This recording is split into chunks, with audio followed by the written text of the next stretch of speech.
Hello everyone, this is Jesse Felice with Art Forward Music Services and Mirror House Music Group. Thank you so much for being here. We really appreciate your time. Today we're going to be covering how to input metadata into MP3s using iTunes and how to upload MP3s to a box.com folder and send that link in an email. A couple things to mention before we get started. When you're filling in your metadata for your MP3s, make sure they're 320 kilobit per second MP3s. I believe it's 44.1 is the encoding. Also, metadata does not attach to waves. So just be aware of that. It's great to have waves. It's great to have explicit versions and clean versions and instrumental versions. But a lot of times, if you have those ready at the push of a button, you don't always need to send every version. If you're sending explicit, then definitely send the clean. But as far as having the waves and the instrumentals, just have them ready to go at a moment's notice. If we get interested in a song, and we need to either have them in our system or have them to that supervisor as quickly as is possible. So we've got our MP3 here. You can have it on your desktop, you can have it in a folder, however you organize your music. So it's Henry Gross, the song One More Tomorrow. Now, again, as I said, you want to make sure this is a 320 MP3. So open up iTunes. I've got a folder here, Henry Gross One More Tomorrow, or should I say a playlist. We're going to drag this song into our folder. Now, I've already got the song in my library, so I'm just going to drag it from there.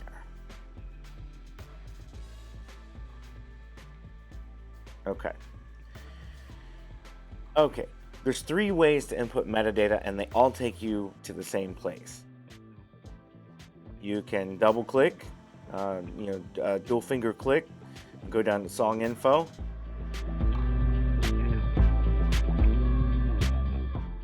You can go up to edit song info,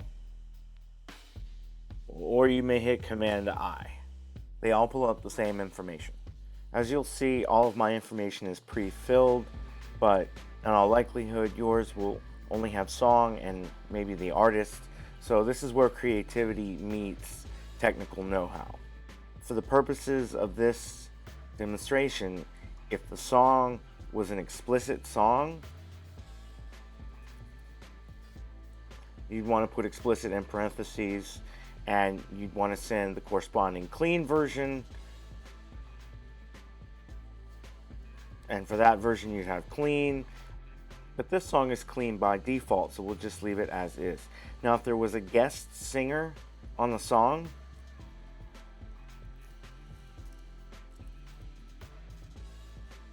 you'd add it to the song title. In this case, there's not. So we're just going to leave it as is. For the composer information, that's just the writers. And if each of them has a share on any of the publishing rights organizations, it's a good place to put that information.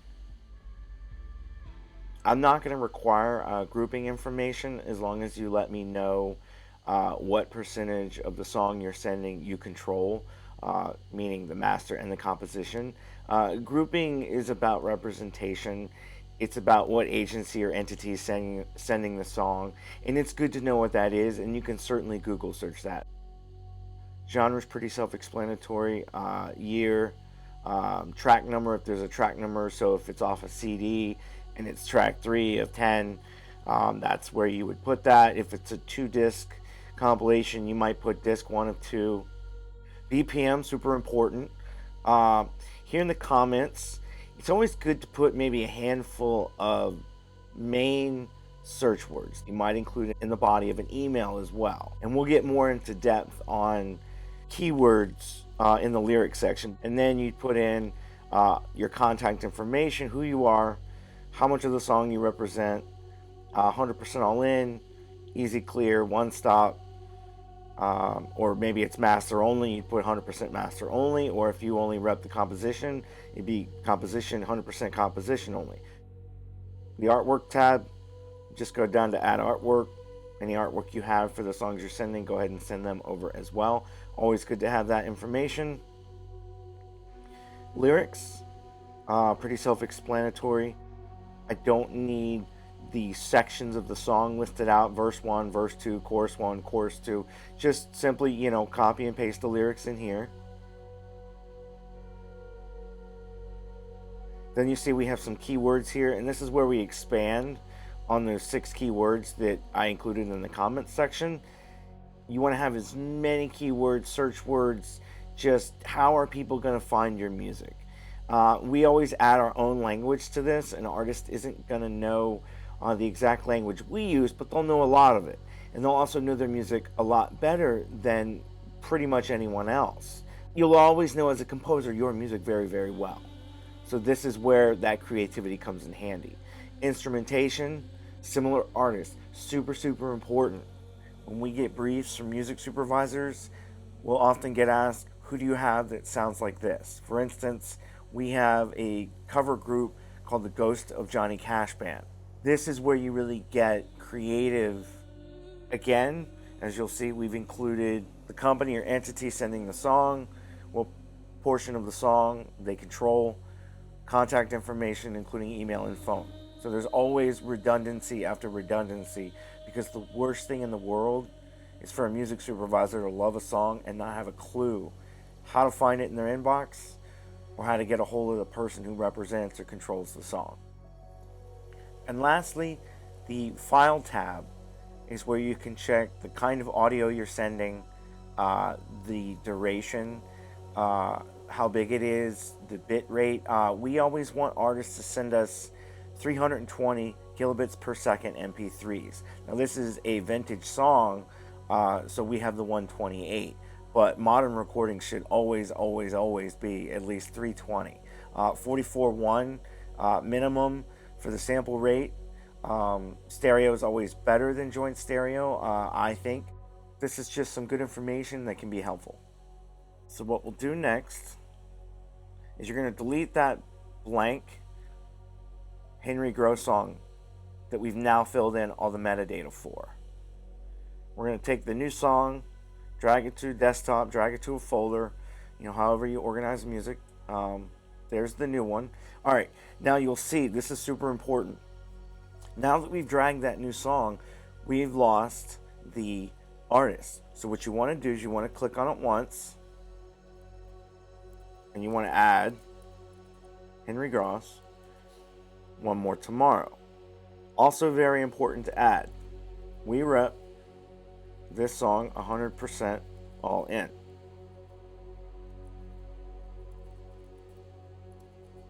And my contact information. So if someone does like the song, they know what percentage of that song we rep or control, and they know how to get a hold of us. And you'll just click outside. So now our file name is complete as well. So there's a big difference there between file name and what it looks like on iTunes, and it's really important to get both correct. Next, we'll be covering how to upload this MP3 to a Box.com account and a folder, how to share that link in an email, and how to set the permissions to editor so supervisors and industry professionals can not only stream your music, but download it if they choose. We'll hop on over to Box. You'll sign up for Box. It's a free file sharing software platform. I believe you get 5 or maybe 10 gigs of upload space for free. Disco is more widely used by music supervisors, but there's also a subscription service required, and it's very easy to send supervisors music via their Disco link. There's no subscription service required for that. So supervisors will let you know how they need you to send music. Otherwise, Box is perfectly acceptable to use. As long as your links don't expire, as long as people can stream and download. Those are the big key things.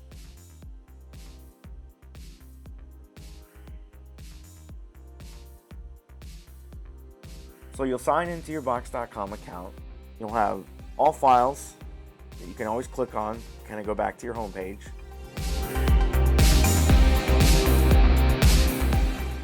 But we're going to go in the top right corner here, new folder. And again, you want the folder name to match the file name.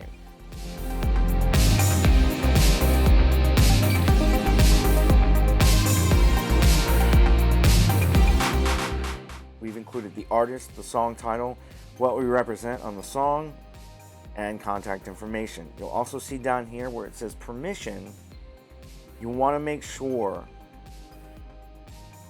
that the person receiving your email has been given editor permission. This will enable them to stream and download your song. So we're going to go ahead and create that folder. And there it is. We'll click on it. Now you're inside of the folder. Minimize our screen. And now that song, we've inputted our metadata, we'll drag it to the folder. And you want to make sure this bar down here gets to 100% before you click out of the screen. So we're good to go.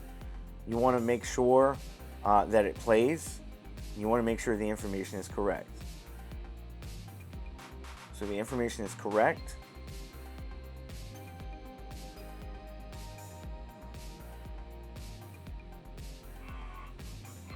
And the song plays.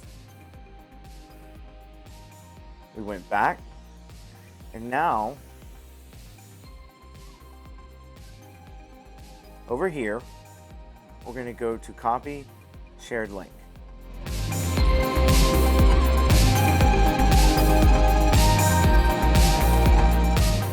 Now you'll see at the top the link was already copied automatically to the clipboard. Shared link is created. Check your link settings.